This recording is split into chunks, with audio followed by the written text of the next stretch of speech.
Goeiemôre, 31 Oktober en soos ek gister gesê het gisterand is nou amptelik.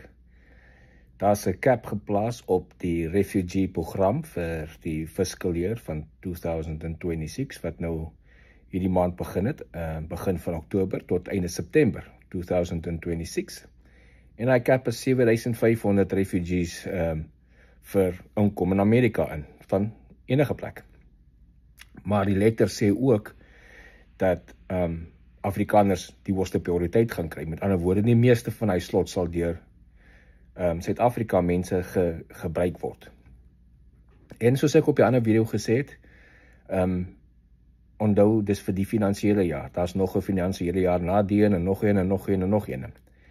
En normaalweg, deur die middel van die finansiële jaar word daar partykeer aanpassings gedoen en so het kan op of af gaan. So, moenie net jou mindset op 7500 nie.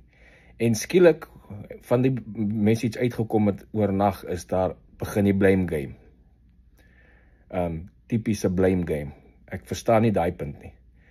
So, mense sê, ja, hulle het verwagtinge geskep, ek het klaar my werk opgegee, alles verkoop en nou kom daar niks nie. En ek gaan dalk nie eens kan kom nie. Nou, ek kan nie verstaan op so 'n program, hoekom iemand sy werk sal los, sy goed verkoop, as hy nog nie eens 'n ticket in die hand het om te weet hy kom Amerika toe nie. Of as hy nog nie so 'n oproep van hom ontvang het om te sê, hey, okay, jy's volgende in lyn, kom ons hoor jou saak aan en die tipe van ding nie. So, daai is vir my baie snaaks dat mense so iets sal doen. Maar nou wil hulle die Amerikaanse regering blame daarvoor. Want hulle het verwagtinge geskep. Ek verstaan nie, ek het nie gedink die mense se logika is miskien laag, dat hulle gedink het, okay, met die program gaan Amerika oorkom en die hele Afrika bevolking of die hele Afrikaner bevolking op vliegte en skepe laai in Amerika toe bring nie. Dis mos nou logies, hulle gaan nie almal doen nie. Hulle kan seker hoeveel op 'n slag doen en dan gaan 'n beperking wees. En nou is die beperking daar, 7500 vir die hele wêreld, maar meestal vir Afrikaners. Een ou sê ook, typies Amerika, drop jou wanneer jy die nodigste het. Amerika het niemand gedrop hierso nie. Onthou, voor die begin van hierdie jaar, was daar nie eens so 'n program nie. Trump het die program ingebring toe hy president word. En dat al mense gebruik gemaak van die program, en dan gaan nog baie mense gebruik maak van die program. So, Amerika drop niemand nie. Onthou net weer eens, Amerika kan nie die hele wêreld inneem nie, daar's net nie spasie in plek, en daar's nie akkommodasie, en daar's nie geld vir dit nie. Trump het in sy verkiesingsveldtog en in sy verkiesing gesê, hy sit Amerika eerste. So, is hy nou, jy weet, het allerhande ander illegal immigrants gestop, het die grense toegemaak, kom nie meer oor die grens nie. En ander immigrante is gevang, illegal immigrants gevang, uitgestuur, en hy werk nou net op legal immigration. Een van die gedeeltes daarvan is 'n refugee program, en hy het 'n beperking daar vir die jaar.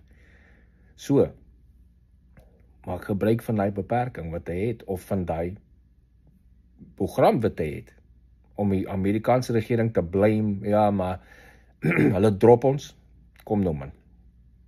Daar's nie logika daar agter nie. Hulle gaan net die beste uitsoek, hierdie is 'n program vir winners and losers.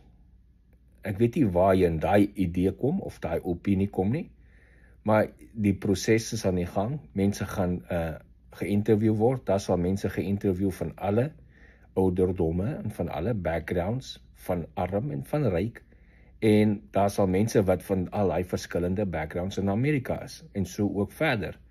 As jy nou dink, hulle gaan nou op jou piek, omdat jy arm is, en of jy alleenlopend is, en of jy te oud of te jonk is,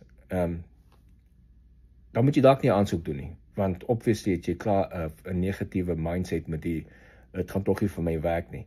Soos een ander ou gesê het, ek mors nie my tyd met hierdie scam nie. Okay, dis reg. As jy dink dis 'n scam, en jy mors nie jou tyd nie, dis fine. Niemand sê jy moet, niemand verplig jou om aansoek te doen vir die program, en jou goed in te sit nie. Maar jy het ook nie nodig om die mense wat dit doen, te probeer sleg sê wat dit gedoen het, en wat al wel reg gekry het nie.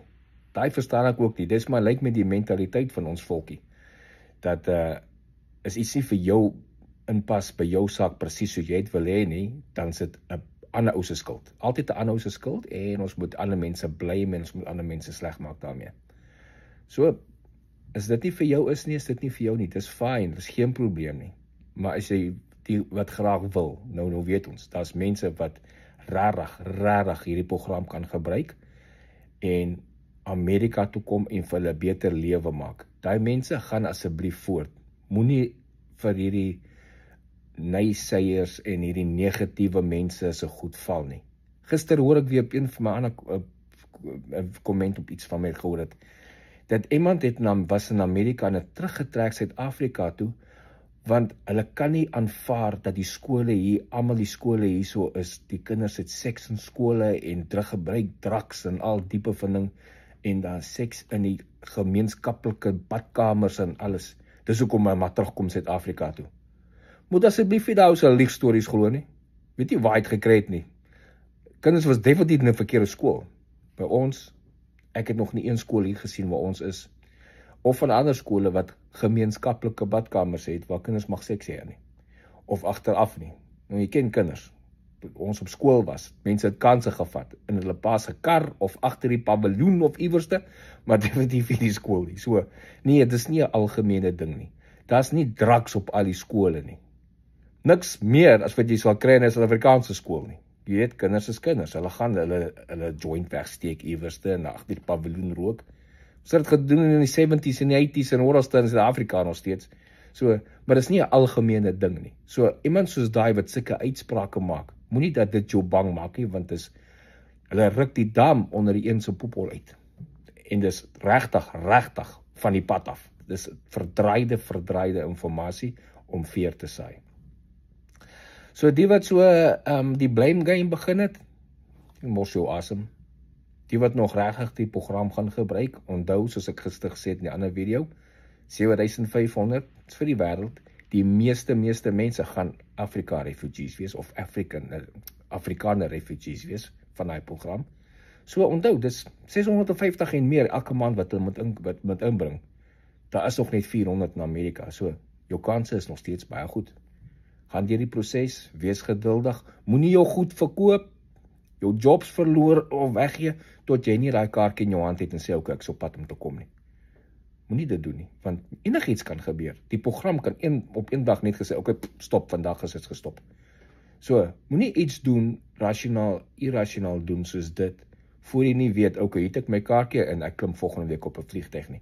Ongelukkig vir die wat gehad het en moes op 'n vliegtuig klim, en kon nie, want die government het geshut down, daar is buite enige iemand se beheer, maar sodra die government weer aan die gang is, dan hervat die vliegte weer.